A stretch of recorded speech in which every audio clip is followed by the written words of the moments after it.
कि ये competency based question क्या होता है, पता नहीं कैसा आएगा एग्जाम में।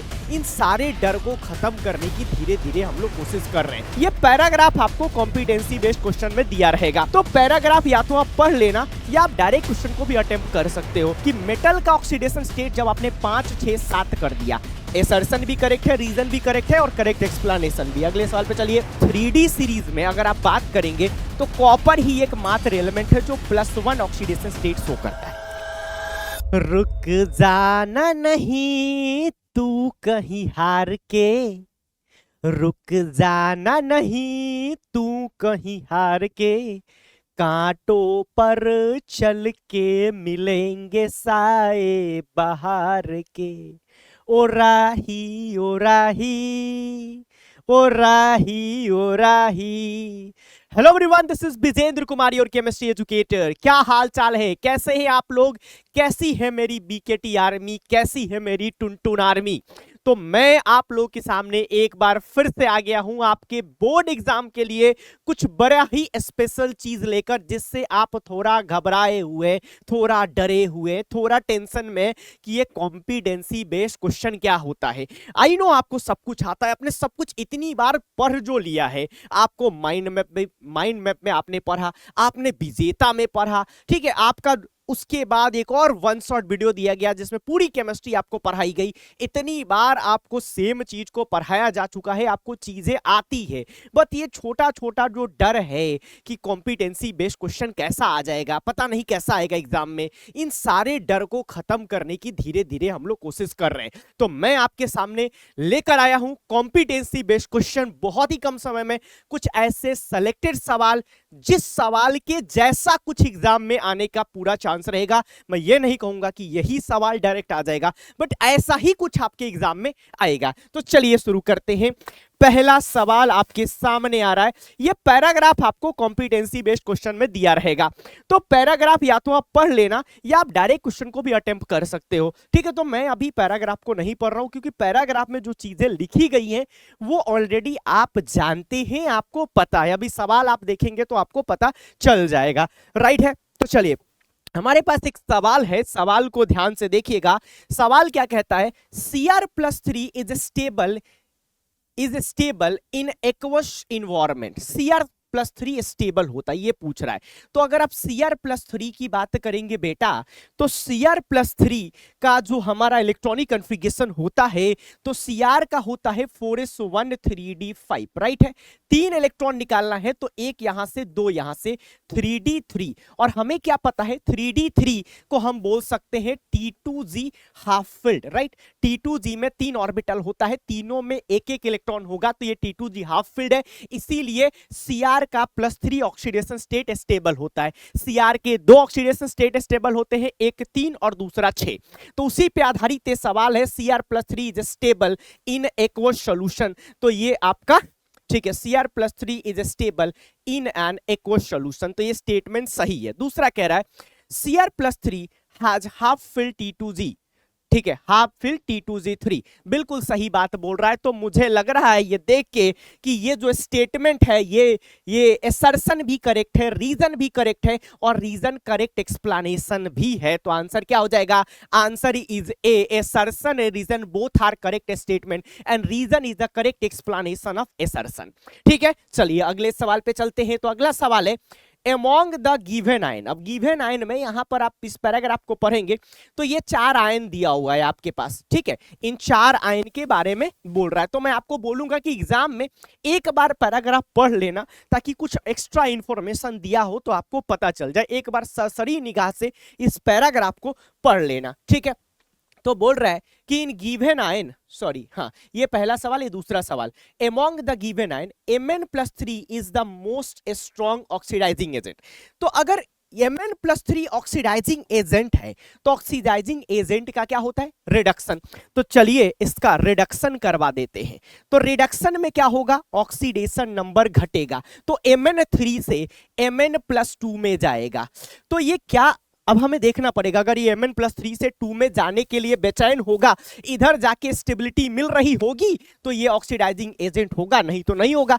तो अगर हम लोग इसको चेक करें तो Mn का होता है 4s0 3d5 और इसका होगा 4s0 3d4। तो 3d4 से 5 में जाना चाहेगा क्योंकि हाफ फील्ड है, मतलब ये स्ट्रॉन्ग ऑक्सीडाइजिंग एजेंट है। सही बात है। रीजन बोल रहा है Mn does not show +3 oxidation state. भैया Mn +3 तो शो करता है, चाहे वो स्टेबल कम हो ज्यादा वो अलग बात है। अगर आप Mn के ऑक्सीडेशन स्टेट की बात करें, जिसपे बहुत ज्यादा सवाल आपके बोर्ड के एग्जाम में आता है, तो 3D सीरीज में सबसे ज्यादा ऑक्सीडेशन स्टेट कौन शो करता है? Mn शो करता है। कितना? मैक्सिमम कितना होता है? 7 होता है। 2 3 4 5 6 7 ये सारे ऑक्सीडेशन स्टेट शो करता है। तो Mn does not show +3 oxidation state, ये तो गलत हो जाएगा। तो रीजन गलत है, एसर्शन सही है। तो assertion is correct but reason is wrong, ये आपका आंसर हो जाएगा। आगे देखिएगा, टाइटेनियम +4 इज कलरलेस। जी हाँ, टाइटेनियम +4 में आपको क्या मिल जाएगा? 4s0 3d0 मिल जाएगा जनाब। क्या मिल जाएगा? 4s0 3d0 मिल जाएगा। तो अनपेयर्ड इलेक्ट्रॉन आपका 0 होगा। टाइटेनियम का 22 होता है तो 4s2 3d3 3d2 होगा। आपके चारों इलेक्ट्रॉन निकल जाएंगे तो अनपेयर्ड इलेक्ट्रॉन 0 आएगा। अनपेयर्ड इलेक्ट्रॉन 0 होगा तो ये कलरलेस होगा। No unpaired electron are present in titanium +4। तो ये इसका करेक्ट एक्सप्लेनेशन भी है। आंसर आपका ए आ चुका है। एसर्शन भी करेक्ट है, रीजन भी करेक्ट है और करेक्ट एक्सप्लेनेशन भी। अगले सवाल पे चलिए। Atomic radii of third series of transition element is similar to that of second series। Third series का मतलब पहला सीरीज आपका 3D होता है, दूसरा सीरीज 4D होता है, थर्ड सीरीज 5D होता है। तो बोल रहा है कि थर्ड सीरीज का जो एटॉमिक रेडियस होगा सेकेंड सीरीज के बराबर होगा। बिल्कुल सही बोल रहा है। और ये क्यों होता है? लेंथ एंड वाइड कॉन्ट्रैक्शन की वजह से होता है। तो अगला रीजन देखिए, एटॉमिक रेडियाई या 4D and 5D series are similar because of length and wide contraction. तो रीजन भी करेक्ट है और करेक्ट एक्सप्लेनेशन भी है। तो आंसर ये है। आंसर क्या हो जाएगा? ए हो जाएगा। अब अभी तक जो हमने सवाल किया उसमें कौन सा सवाल आने का सबसे ज्यादा प्रोबेबिलिटी है? तो आपका Mn से सवाल आ सकता है। आपसे Mn से सवाल पूछा जा सकता है। आपसे यह पूछा जा सकता है कि भैया Mn ऐसा कौन सा एलिमेंट है जो मैक्सिमम ऑक्सीडेशन स्टेट शो करता है? तो वो है Mn। और क्या पूछा जा सकता है कि Mn फ्लोरीन के साथ कितना मैक्सिमम ऑक्सीडेशन स्टेट शो करता है? तो MnF4 बनता है। याद करिए, तो Mn फ्लोरीन के साथ +4 शो करता है, लेकिन ऑक्सीजन के साथ Mn2O7 बनता है, +7 शो करता है। ये क्वेश्चन भी बहुत बार आया हुआ है। आगे बढ़ते हैं और अगले सवाल की तरफ चलते हैं। तो अब हमारे पास दूसरा पैराग्राफ आ चुका है। तो इस पैराग्राफ को भी मैं शुरू में नहीं पढ़ूंगा और डायरेक्टली आ जाऊंगा स्टेटमेंट पे। तो यहां पर आपको आंसर करना है। अभी तक हम असर्शन रीजन कर रहे थे, अब आपको सवाल दिया गया है, उस सवाल को आंसर करना है। तो क्या कह रहा है? What does copper which in its first series of the transition metal exhibit +1 oxidation state। ठीक है, मोस्ट फ्रिक्वेंटली, मतलब देखिए बहुत सिंपल सा बात बोल रहा है। वाट या वाई जो भी स्टेटमेंट है समझ लीजिए। ये सवाल कहना क्या चाहता है कि कॉपर 3D सीरीज में अगर आप बात करेंगे तो कॉपर ही एकमात्र एलिमेंट है जो +1 ऑक्सीडेशन स्टेट शो करता है। ये सवाल बहुत बार आया हुआ है प्रीवियस ईयर में, अलग अलग तरीके से लिखा हुआ रहेगा। आपसे बस यही पूछता है कि 3D सीरीज में कौन सा एलिमेंट है जो +1 ऑक्सीडेशन स्टेट शो करता है? तो मात्र एक ही एलिमेंट है, वो एलिमेंट है कॉपर जो +1 ऑक्सीडेशन स्टेट शो करता है। पूछता है क्यों करता है? क्योंकि कॉपर का इलेक्ट्रॉनिक कॉन्फ़िगरेशन होता है 4s1 3d10। तो कॉपर प्लस बनेगा तो 4s0 3d10 हो जाएगा, जो आपका फुल्ली फिल्ड होगा। और यही कारण है कि आपका कॉपर +1 शो करता है। ठीक है, तो ये सवाल भी बहुत बार पूछा गया है। आगे बढ़ते हैं अगले सवाल पे। The lowest oxides of transition metal, the lowest oxide of transition metal is basic and why. ठीक है, पूछ रहा है कि the lowest transition metal of basic. ठीक है, बोल रहा है। और ये सवाल भी बार बार आता है। ये क्या कह रहा है मैं आपको बताता हूं। मैंने आपको एक चीज बताया था कि अगर कोई भी मेटल ऑक्साइड है तो उसमें ये वाला कंडीशन फॉलो होता है कि मेटल ऑक्साइड का अगर ऑक्सीडेशन नंबर 1 हो, 2 हो, 3 हो तो ये बेसिक होता है, क्योंकि मेटल इलेक्ट्रॉन देता है और बेस भी देता है। और अगर +5 हो, 6 हो, 7 हो तो ये एसिडिक हो जाता है। राइट है। और अगर +4 हो तो आपका एम्फोटेरिक होता है। राइट है। तो सिंपल ये सवाल आपसे पूछ रहा है कि अगर लो ऑक्सीडेशन स्टेट में मेटल है, मेटल ऑक्साइड है, तो वो बेसिक क्यों होता है? तो देखिए, जो आपका अगर कोई भी मेटल अगर लोअर ऑक्सीडेशन स्टेट में है, जैसे MO टाइप का है, तो अगर MO टाइप का है, +2 ऑक्सीडेशन स्टेट शो कर रहा है, तो इसके कुछ इलेक्ट्रॉन बच जाएंगे, बॉन्ड बनाने के बाद भी कुछ इलेक्ट्रॉन बच जाएंगे और उन इलेक्ट्रॉन को ये डोनेट कर सकता है। और जो इलेक्ट्रॉन डोनर होता है वो क्या होता है, बेस होता है। जो इलेक्ट्रॉन एक्सेप्टर होता है वो क्या होता है, एसिड होता है। और यही कारण है कि मेटल का ऑक्सीडेशन स्टेट जब आपने 5, 6, 7 कर दिया, मेटल पे आपने 7 ऑक्सीडेशन स्टेट कर दिया, आपने Mn2O7 बना दिया, तो ये अब मेटल जनरली इलेक्ट्रॉन देता है, लेकिन आपने +7 चार्ज कर दिया है, तो अब ये लेने लग जाएगा, और लेने लग जाएगा तो क्या हो जाएगा, एसिडिक इन नेचर हो जाएगा। ये चीज आपको समझनी है। आगे बढ़िएगा, ये सवाल बार बार आता है और यही चीज पूछा जाता है। हो सकता है कई बार आपको कुछ ऑप्शन देके पूछ ले, कई बार आपको ऐसा दे दे कि ये एक कंपाउंड है, 2 कंपाउंड देके पूछ ले और उसमें पूछे कि कौन एसिडिक होगा, कौन बेसिक होगा और क्यों होगा, तो जवाब एक ही रहेगा। आपको बस यही चीज ध्यान रखना है कि अगर आपका एसिडिक स्ट्रेंथ की जब भी बात करते हैं, directly proportional to positive oxidation state होता है, क्योंकि एसिड क्या करता है, एसिड आपका इलेक्ट्रॉन एक्सेप्टर होता है। इतने सारे पॉइंटर्स आपके पास है, इनको मिला के लिख दीजिएगा, पूरा नंबर मिल जाएगा। ऐसे सवाल जनरली 1 नंबर के ही पूछे जाते हैं, ठीक है। तो आपको बेसिक कॉन्सेप्ट पता होना चाहिए कि भैया एसिड इलेक्ट्रॉन एक्सेप्टर होता है और जो बेस होता है ये क्या होता है, इलेक्ट्रॉन डोनर होता है। तो आप सिंपल ये कह दीजिए कोई चीज बेसिक है तो क्यों बेसिक है, ये इलेक्ट्रॉन दे रहा होगा तभी तो बेसिक है, यही तो लिख दीजिए, आपका काम हो जाएगा और ये आपको पता ही। चलिए आगे बढ़ते हैं। अगला सवाल है, the variability in the oxidation state of D block different from that of P block element, explain. कह रहा है कि जो वेरिएबिलिटी ऑफ ऑक्सीडेशन स्टेट है हमारे डी ब्लॉक का, वो पी ब्लॉक से डिफरेंट होता है।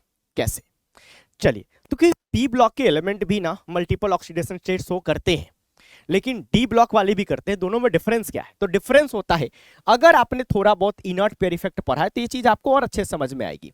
तो मैं एक एग्जांपल लेता हूं, एक मैंने पी ब्लॉक का ग्रुप लिया है, कैसी गीत सुनाऊं प्यारे बलम, और यही आप एग्जाम में लिख देंगे, आपको पूरा नंबर मिलेगा। अब इसका जो मैक्सिमम ऑक्सीडेशन स्टेट होता है ये ग्रुप नंबर -10 होता है, 14 - 10 4 होता है। तो ये सब +4 भी शो करते हैं और +2 भी शो करते हैं, दोनों शो करते हैं। लेकिन होता क्या है कि +4 का स्टेबिलिटी नीचे जाने पर डिक्रीज करता है, +4 का क्या होता है, डिक्रीज करता है, और +2 का इंक्रीज करता है।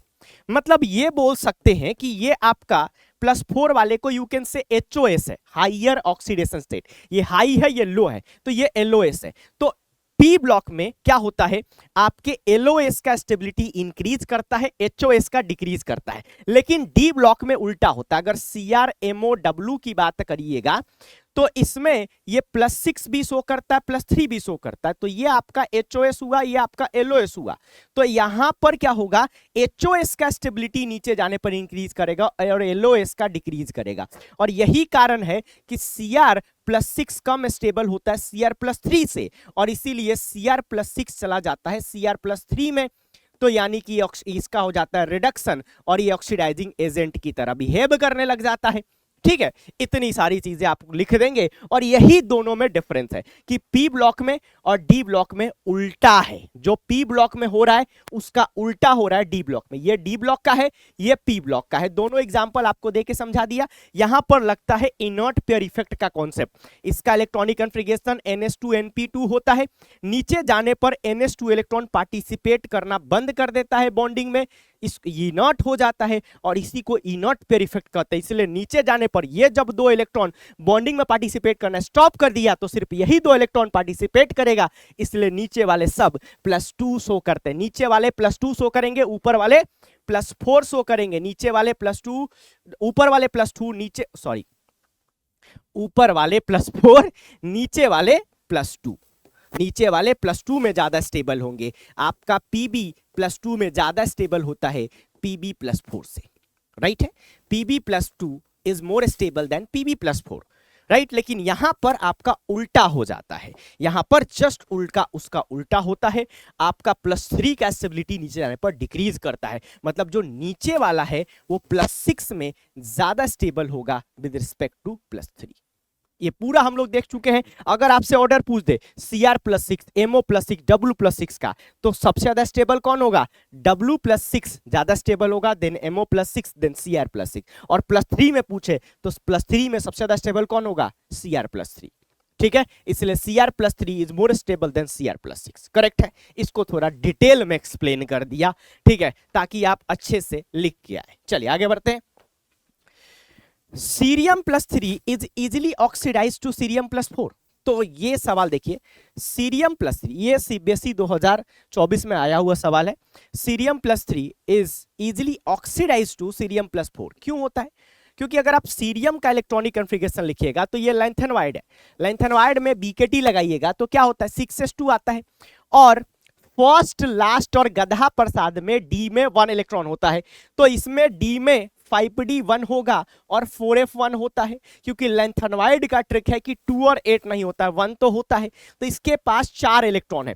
तो अगर Cerium+3 की बात करिएगा, C+3, तो 2 यहां से निकलेगा, 1 यहां से निकलेगा, 6s0, 5d0 होगा और 4f1 होगा। तो ये जाना चाहेगा इसमें, क्योंकि Cerium+4 में जाने के बाद ये सब 0 हो जाएगा और ये क्या बन जाएगा? इनर्ट गैस बन जाएगा, नोबल गैस बन जाएगा। इसीलिए इजिली ये इसमें ऑक्सीडाइज हो जाता है। ठीक है, क्लियर है? हाँ, चलिए आगे बढ़ते हैं। तो सीरियम आपका +4 शो करता है। अब एक और पैराग्राफ दिया हुआ है और ये कोऑर्डिनेशन कंपाउंड का सवाल यहां पे मिलेगा, CFT का सवाल मिलेगा। तो अगेन मैं पैराग्राफ नहीं पढ़ रहा हूं, डायरेक्ट सवाल पे आ रहा हूं। डायरेक्ट सवाल को देखते हैं, ध्यान दीजिएगा।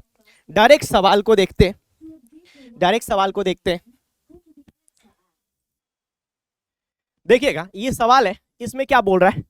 The colour of the coordination compound depends upon the crystal field splitting. Colour किस पे डिपेंड करता है? क्रिस्टल फिल स्प्लिटिंग पे डिपेंड करता है। जब इलेक्ट्रॉन T2G से Eg में जाता है और एनर्जी एब्जॉर्ब करता है, ठीक है, तो उसी से आपको कॉम्प्लीमेंट्री कलर देखने को मिलता है। करेक्ट है, ये हमने पढ़ा है। ये आपका क्या है? T2G है, ये आपका Eg है, राइट है। तो कितना एनर्जी एब्जॉर्ब होगा डिपेंड करता है डेल्टा नॉट की वैल्यू पे। अब क्या बोल रहा है आगे? What will be the correct order of absorption of the wavelength. Absorption wavelength का ऑर्डर पूछ रहा है in the visible region for the complex. ये 3 कॉम्प्लेक्स दिया है और आपको किसका ऑर्डर पूछ रहा है? एब्जॉर्प्शन वेवलेंथ का ऑर्डर पूछ रहा है। तो अगर एनर्जी ऑफ एब्जॉर्प्शन की बात करें, एब्जॉर्प्शन एनर्जी की बात करें, तो ये डायरेक्टली प्रोपोर्शनल होगा डेल्टा नॉट के। ठीक है, क्योंकि डेल्टा नॉट ज्यादा होगा तो एनर्जी एब्जॉर्ब ज्यादा होगा। तो अब पहले हम लोग डेल्टा नॉट का ऑर्डर लिख लेते हैं सभी लिगेंड में। तो यहां पर हमारे पास 3 लिगेंड है, अमोनिया है, CN है और वाटर है। तो अगर हम लोग याद करें स्पेक्ट्रोकेमिकल सीरीज, तो हमारा ट्रिक क्या कहता है? वाटर तो वीक लिगेंड की कैटेगरी में आ जाता है, लेकिन हमारा ट्रिक क्या? उड़ती नेहा इन कनाडा कोलंबो। तो पहले वाटर आ जाएगा आपका सबसे खराब, उड़ती नेहा मतलब अमोनिया उसके बाद आ जाएगा और उसके बाद आपका CN- आ जाएगा। ये लिगेंड का ऑर्डर है, डेल्टा नॉट का ऑर्डर है। ठीक है, तो जो डेल्टा नॉट का ऑर्डर है वही एनर्जी एब्जॉर्ब का ऑर्डर है। बट हम जानते हैं E बराबर SC/λ, तो energy is inversely proportional to lambda. अब यहां लेमडा का ऑर्डर पूछ रहा है, तो इसी को पलट देंगे तो आंसर आ जाएगा, इसी का उल्टा हमारा आंसर हो जाएगा।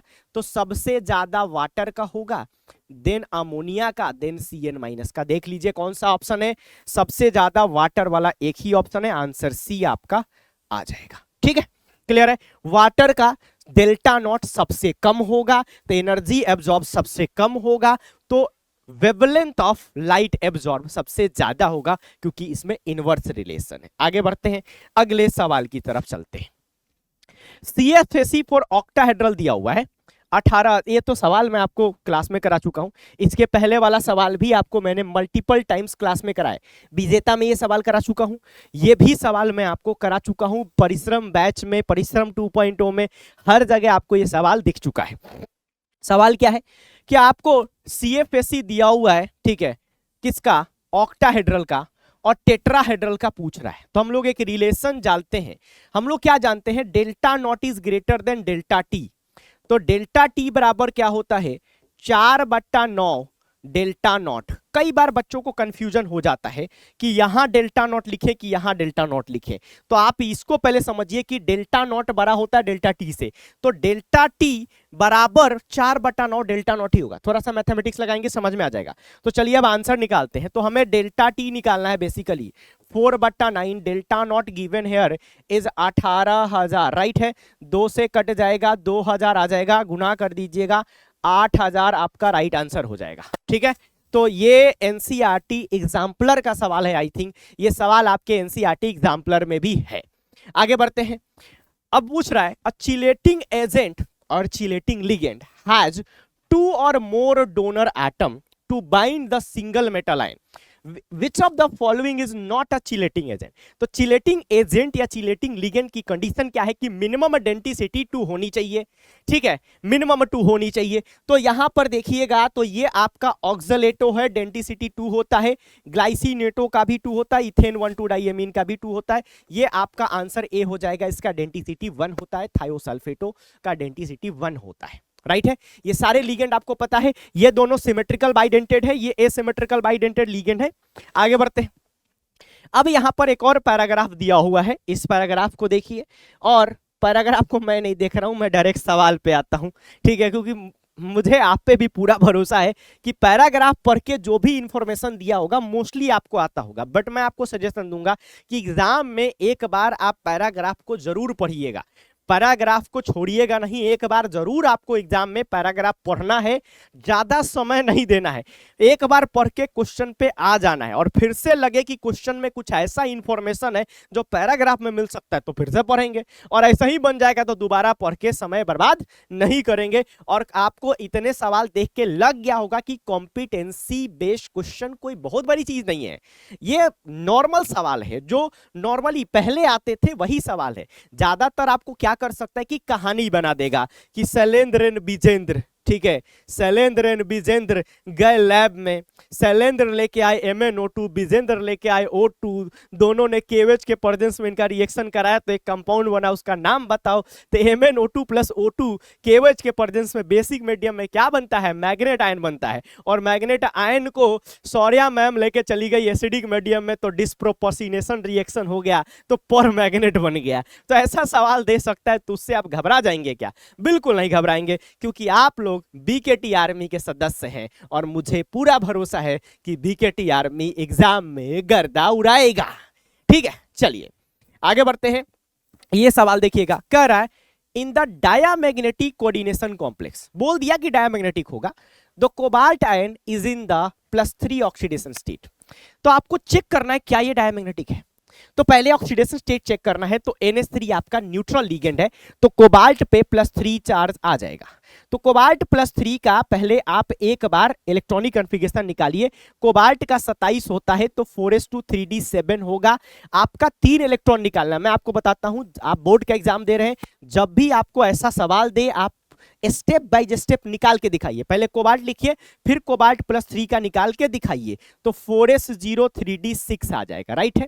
और ये NH3 आपका स्ट्रॉन्ग लिगेंड है, तो पेयरिंग होगा। ठीक है, और हमें कितना चाहिए, हमें 6 खाली डब्बे चाहिए। वी नीड 6 वैकेंट ऑर्बिटल, तो उसके लिए हमें 2 D का खाली डब्बा चाहिए। तो हमने ये बना दिया। एक बार हम इलेक्ट्रॉन भर के दिखा देंगे, आप जरूर दिखाइएगा, ठीक है, जरूर दिखाइएगा। तो ये आपका हो गया। तो यहां पर 2 खाली डब्बों के लिए इसको उठा के आप यहां फेंक दीजिए, इसको यहां फेंक दीजिए, ये दोनों डब्बे खाली हो जाएंगे। तो आपका D2sp3 हाइब्रिडाइजेशन हो जाएगा, पूरी पेयरिंग हो जाएगी, डायामैग्नेटिक आपका आंसर आ जाएगा। निकाल के जरूर देखिएगा। ये तो आप ऐसे भी कह देते हैं कि स्ट्रॉन्ग लिगेंड है तो डायामैग्नेटिक हुआ, लेकिन कई जगह आपको फंसा देगा। जैसे Mn वाला केस जो आपको क्लास में कराया था, वो पूछा जाता है, वहां पर कई बच्चे जरूरत से ज्यादा पेयरिंग करा देते हैं, तो पेयरिंग उतना ही होगा जितना जरूरत होगा। ठीक है, कई बार एक डब्बा अपने आप खाली रहता है, तो वहां पर 2 की पेयरिंग मत कराइएगा, एक ही पेयरिंग कराइएगा। ये सब आपको बता चुके हैं, सब आप लोग इस चीज से परिचित हैं। तो एसर्शन तो करेक्ट है। रीजन क्या है, 6 pair of electron 1 from each NH3 molecule occupy the 6 hybrid orbital. बिल्कुल सही, जो 6 हाइब्रिड ऑर्बिटल बनेंगे D2sp3 के, इनमें 6 पेयर ऑफ इलेक्ट्रॉन NH3 से आएगा। तो दोनों करेक्ट है, बट रीजन कहीं से भी इसको एक्सप्लेन नहीं कर रहा है। रीजन में अगर स्ट्रॉन्ग लिगेंड की बात की जाती, पेयरिंग की बात की जाती, डेल्टा नॉट की बात की जाती, तो करेक्ट एक्सप्लेनेशन होता। तो क्या है, बोथ एसर्शन रीजन ट्रू है, but reason is not correct explanation of assertion. B आपका राइट आंसर है। ये देखिएगा, बोल रहा है NiCl, Cl आ गया। Cl कैसा लिगेंड है? Week ligand. Is inner orbital complex and diamagnetic in nature. भैया वीक लिगेंड है तो पेयरिंग कैसे होगा, और पेयरिंग नहीं होगा तो डायामैग्नेटिक कैसे होगा? तो ये तो गलत लग रहा है, बट फिर भी एक बार निकाल के चेक करेंगे। आंसर डायरेक्ट आ रहा है। आई नो कि आप लोग बीकेटी आर्मी के सदस्य हैं, आप बीकेटी आर्मी को बिलोंग करते हैं, आप गर्दा उड़ाएंगे, लेकिन फिर भी एग्जाम में थोड़ा सतर्क रहिएगा, निकाल के चेक कर लीजिएगा, क्योंकि मैं नहीं चाहता हूं कि आते हुए आपका नंबर कट जाए, कि सवाल आपको आ रहा है फिर भी आपका नंबर कट रहा है। ऐसा नहीं होना चाहिए, ये बहुत बड़ा पाप होगा, बहुत बड़ी गलती होगी। तो यहां देखिएगा आपका क्या है, Ni+2 आ रहा है, तो ये हो जाता है Ni+2 आएगा। देखिए x - 4 बराबर -2, x बराबर +2 आएगा, तो Ni+2 क्या हो जाता है, 4s0 3d8 होगा। यहां पेयरिंग होगा नहीं, तो आपका अनपेयर्ड इलेक्ट्रॉन मिलेगा, तो डायामैग्नेटिक नहीं होगा, इनर ऑर्बिटल नहीं होगा, तो ये गलत है। आगे बोल रहा है इनर ऑर्बिटल और लो स्पिन और spin paired complex uses inner d orbital of the metal ion for the hybridization. ये स्टेटमेंट बिल्कुल सही है, ठीक है, कि जो आपका इनर ऑर्बिटल कॉम्प्लेक्स होता है वो 3D यूज करता है, 3D का D+D यूज करता है, और S+P+P+P यूज करता है, D2sp3 बनाता है, या आपका DsP2 बनाता है। राइट है, तो आपका रीजन ट्रू है, ये गलत है। देख लीजिए कहां, assertion is false, reason is true, D is the right answer. आगे बढ़ते हैं, अगला सवाल ध्यान दीजिएगा। In square planar complex, square planar complex है, the hybridization involve is DsP2, बिल्कुल सही है, स्क्वायर प्लेनर में DsP2 होता है, टेट्राहेड्रल में sp3 होता है। आगे है इन NiCN4-2 स्ट्रॉन्ग लिगेंड आ चुका है, पेयरिंग होगा। हियर निकल is +2 oxidation state and has the electronic configuration 3d8। हाँ, तो निकल का इलेक्ट्रॉनिक कॉन्फ़िगरेशन तो 3d8 ही होगा, इसमें कोई डाउट ही नहीं है, ठीक है, निकल का तो 3d8 ही होगा। तो A is true, reason is false, नहीं, अच्छा ए तो आपका ट्रू है, ठीक है, रीजन इज फॉल्स, ठीक है, तो रीजन भी ट्रू है। अच्छा, ऐसा ऑप्शन नहीं है क्या? हाँ, both assertion is reason is true, but R is the not correct explanation of assertion, मतलब B is the correct answer.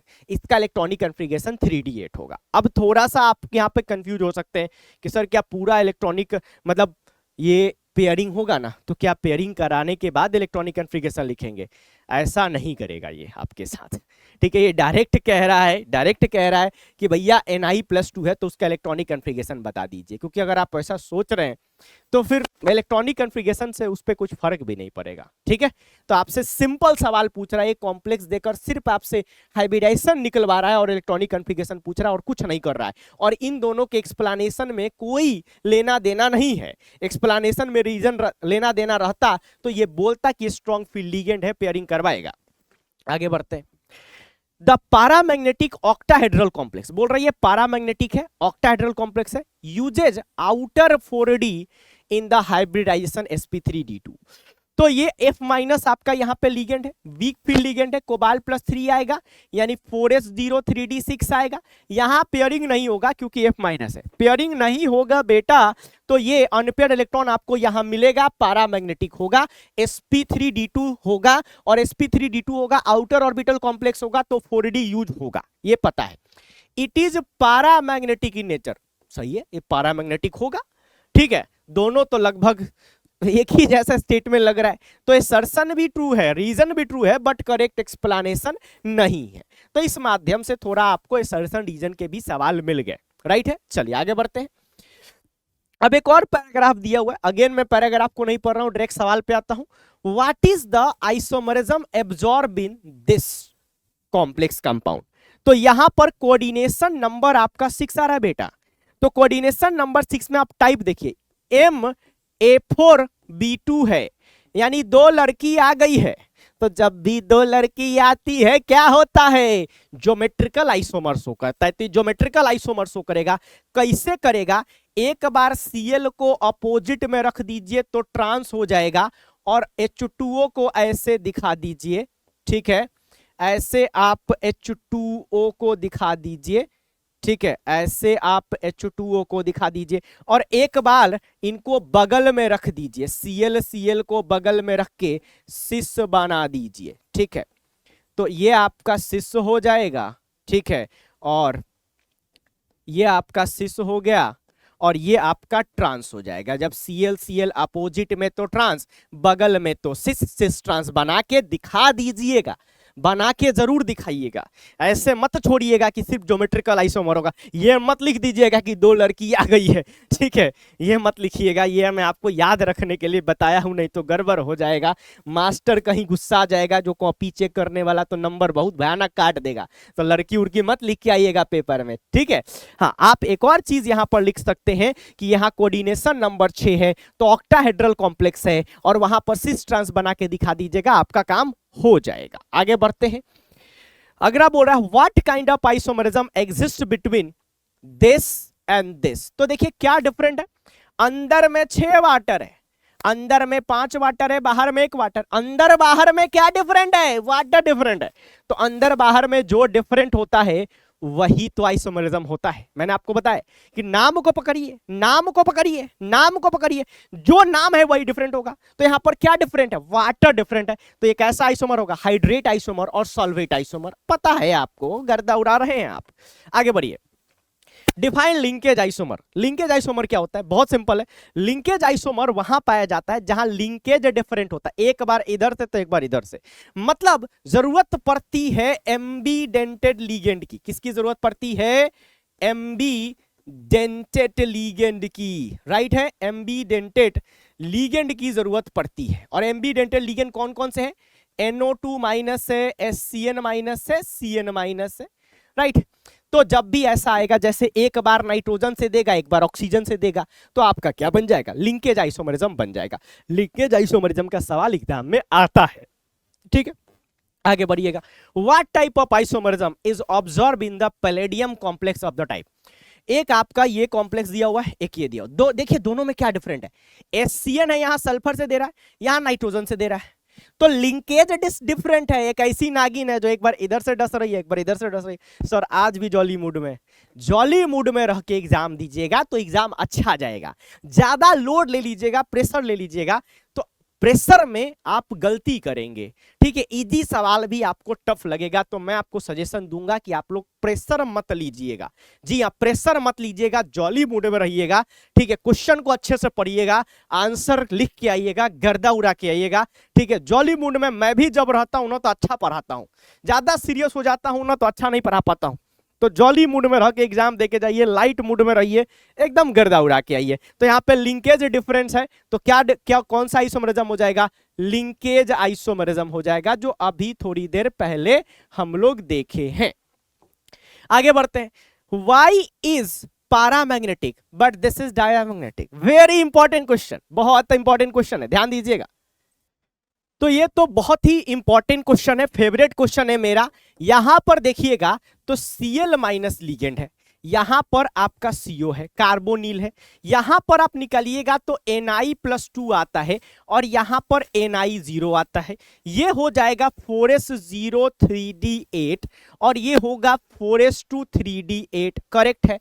तो अब यहां ध्यान दीजिएगा, तो इस केस में आपका पेयरिंग नहीं होगा, तो sp3 आ जाएगा, ठीक है। तो ये आपका पैरामैग्नेटिक हो जाएगा, 3d8 है, तो कितना अनपेक्टोन हो जाएगा, 5 + 3, 5 में से 3 की शादी हो गई, कितने बच गए, 2। तो 2 अनपेक्टोन आपको यहां दिखेगा। बट ये स्ट्रॉन्ग लिगेंड है, और यहां पे क्या होता है, मैंने बोला है कि बिना S के हाइब्रिडाइजेशन नहीं होता है, बिना फीमेल के बच्चा पैदा नहीं होता है। तो ये वाला इलेक्ट्रॉन यहां चला जाता है, तो 4s0 3d10 हो जाता है। ये भी आपका sp3 ही आता है, स्ट्रॉन्ग लिगेंड होने के बावजूद आपका sp3 आता है, लेकिन 3d10 तो पूरा भर जाता है, तो डायामैग्नेटिक है। तो sp3 होने के बाद भी ये डायामैग्नेटिक होता है। तो ये पूरा बहुत अच्छा सवाल है, ये सवाल आ सकता है इसको दिमाग में रख के जाइएगा और पूरा लिख के बताइएगा, अच्छे से लिखिएगा, डायग्राम बनाइएगा, ठीक है, एकदम एकदम कोई कमी मत कीजिएगा। आपको जितना आता है ना इस चीज के बारे में सब लिख दीजिएगा, डिटेल में लिखिएगा। ये लिखिएगा कि यह कोऑर्डिनेशन नंबर 4 है, यहाँ भी 4 है, ये भी लिखिएगा ये वीक लिगेंड है, स्ट्रॉन्ग लिगेंड है, और फिर इलेक्ट्रॉनिक कॉन्फ़िगरेशन निकाल के दिखाइएगा। ऐसा लिख के आना है कि कॉपी चेक करने वाला नंबर काटने से पहले 10 बार सोचे, वो भी सोचे कि किसका कॉपी चेक कर रहे हैं, नंबर काटने का चांस ही नहीं दे रहा है। चलिए, write down the IUPAC name of the complex. इसका IUPAC नेम लिखना है ना, what type of isomerism is shown by the complex. तो IUPAC नेम तो आप लोग लिख देंगे। ये क्या है, कैसा कॉम्प्लेक्स है, ये कॉम्प्लेक्स आपका कटायनी कॉम्प्लेक्स है, तो 8 नहीं लगेगा। लिगेंड कौन है, EN है और Cl है, तो क्या हो जाएगा, डाइक्लोराइडो या क्लोरो, ठीक है, और 20 लग जाएगा इथेन 1,2 डाइएमीन, ठीक है, यही हो जाएगा। ABCDE बाद में आएगा, तो 20 लग जाएगा। और प्लेटिनम, प्लेटिनेट नहीं होगा क्योंकि एनायनिक कोऑर्डिनेशन स्पेयर नहीं, एनायनिक में 8 लगता है, प्लस है, तो आपका 8 नहीं लगेगा। तो प्लेटिनम ऑक्सीडेशन स्टेट लिख दीजिएगा। ऑक्सीडेशन स्टेट कितना हो जाएगा, x + 0 - 2 = +2, x = +4। +4 है तभी आपका कोऑर्डिनेशन नंबर 6 है। PT +4 में रहता है तो कोऑर्डिनेशन नंबर 6 होता है, ठीक है। PT +2 में रहता है तो कोऑर्डिनेशन नंबर 4 होता है। अब सवाल ये है कि कौन सा आइसोमरिज्म शो करेगा। अगेन मेरा फेवरेट क्वेश्चन है ये, अगर ऑप्टिकल आइसोमरिज्म का सवाल आया तो यही आएगा, गर्दा उड़ेगा। तो आपको याद आ रहा है कि ये कैसा केस है, MAA होल ट्वाइस है और B2 है, राइट। तो इसमें क्या होता है, ये सिस और ट्रांस दोनों शो करता है। एक बार Cl को ऊपर नीचे, और जब भी आपके पास बाइडेंटेड लिगेंड है तो इसको बनाना सीखिए। बाइडेंटेड लिगेंड को हम लोग ऐसे दिखाते हैं, EN लिखेंगे और ऐसे ऐसे, ठीक है, ऐसे जोड़ेंगे, ठीक है। तो ये आपका क्या है, ट्रांस है। तो ट्रांस में आप देख रहे हैं कि प्लेन ऑफ सिमेट्री है, और इसका या तो मिरर इमेज बना के दिखाइएगा, पूरा नंबर मिलेगा। ये मिरर इमेज भी बिल्कुल सेम आएगा, सुपर इंपोजेबल होगा, तो ये सिस और ट्रांस शो करेगा, ज्योमेट्रिकल आइसोमर शो करेगा। लेकिन इसका ट्रांस जो होता है ऑप्टिकल आइसोमर शो नहीं करता है, लेकिन सिस करेगा। सिस कैसे बनेगा, PT के Cl बगल में, और ऐसे आप लिख दीजिएगा, और EN को फिर यहां पे ऐसे लगा देंगे, EN को यहां पे ऐसे लगा देंगे। ये आपका सिस है, इसका मिरर इमेज बना के भी दिखा दीजिएगा। ये आपका ऑप्टिकल आइसोमर क्या करेगा, शो करेगा। तो ये तो मैंने आपको बार बार याद कराया कि जब भी ऐसा केस आए तो इसका ट्रांस ऑप्टिकली इनएक्टिव होगा, लेकिन सिस ऑप्टिकली एक्टिव होगा। यहां Cl2 के जगह पे ClBr आ जाए तब भी कोई फर्क नहीं पड़ेगा, EN के बदले में OX आ जाए तब भी कोई फर्क नहीं पड़ेगा। कोई भी बाइडेंटेड लिगेंड आ सकता है, PT के जगह पे कुछ भी आ जाए, आप टाइप को पकड़िएगा और याद रखिएगा ट्रांस ऑप्टिकली इनएक्टिव होता है और सिस आपका ऑप्टिकली एक्टिव होता है। आगे बढ़ते हैं। Which type of isomerism is shown by the given complex. ये कॉम्प्लेक्स कौन सा आइसोमरिज्म शो करेगा। अगेन ये भी मेरा फेवरेट है, ऑप्टिकल आइसोमर से सवाल आया तो यही 2 आने का चांस है, यही 2 आएगा। ये देखिएगा ये कैसा टाइप है, EN आपका बाइडेंटेड लिगेंड है तो MAA होल थ्राइस है, राइट है। तो मैं कहता हूं कि इसको MA6 टाइप का आप एज्यूम कर सकते हैं। एग्जाम मत लिखिएगा, नंबर काट देगा, ये लिखिएगा नहीं, माइंड में सोचिएगा कि MA6 टाइप का है, सब सेम है, तो ये ज्योमेट्रिकल आइसोमर नहीं शो करेगा। बना के दिखाइएगा उसको, एकदम नंबर काटने मत दीजिएगा, ठीक है। ऐसा लिख के आइए कि नंबर एक नंबर भी ना कटे, समझ रहे हैं ना मेरे बच्चे, ठीक है। ऐसा बना के दिखाइएगा। तो ये सब सेम है तो ज्योमेट्रिकल नहीं शो करेगा, लेकिन ऑप्टिकल शो करेगा। इसका इमेज बना के दिखाइएगा कि ये आप इसका इमेज कैसे बनेगा, ऐसे ऐसे ऐसे ड्रॉ करिए और देखिए इसका इमेज यहां बनेगा, जो पास रहता है प्लेन मिरर के उसका इमेज पास में बनता है, और इसका यहां बनेगा और इसका यहां बनेगा, राइट है। और ये नॉन सुपर इंपोजेबल है तो ये क्या हो जाएगा, ऑप्टिकली एक्टिव, ऑप्टिकली एक्टिव। तो ये 2 ऑप्टिकल आइसोमर ज्योमेट्रिकल आइसोमर के सवाल आने के बहुत चांसेस है। अगर ऑप्टिकल को इसने टच किया तो यही सवाल आएगा, 2 ही सवाल बार बार पूछा जाता है। बाकी किस्मत पे भाई, किस्मत ही फूटी रहेगी तो क्या कर सकते हैं, कुछ और भी दे सकता है, लेकिन आप तैयार हैं, आपने पूरा पढ़ा है। मैं एक बात हमेशा कहता हूं कि लगेगी आग तो आएंगे घर कई जद में, मुहल्ले में सिर्फ मेरा मकान थोड़ी है। अगर कुछ ऐसा आता है, कुछ अतरंगी सा आता है जो जनरली बोर्ड में ऐसा नहीं होता है, जो हम लोग पढ़ाते हैं वही आता है। ये जेईई एडवांस का एग्जाम नहीं कि कुछ भी आ जाएगा, ठीक है। तो जो पढ़ाया गया वही आपके एग्जाम में आएगा, टेंशन लेने की बिल्कुल जरूरत नहीं है। आगे देखिएगा, तो आपका यहीं पे ये कॉम्पिटेंसी बेस्ड क्वेश्चन का लेक्चर खत्म होता है।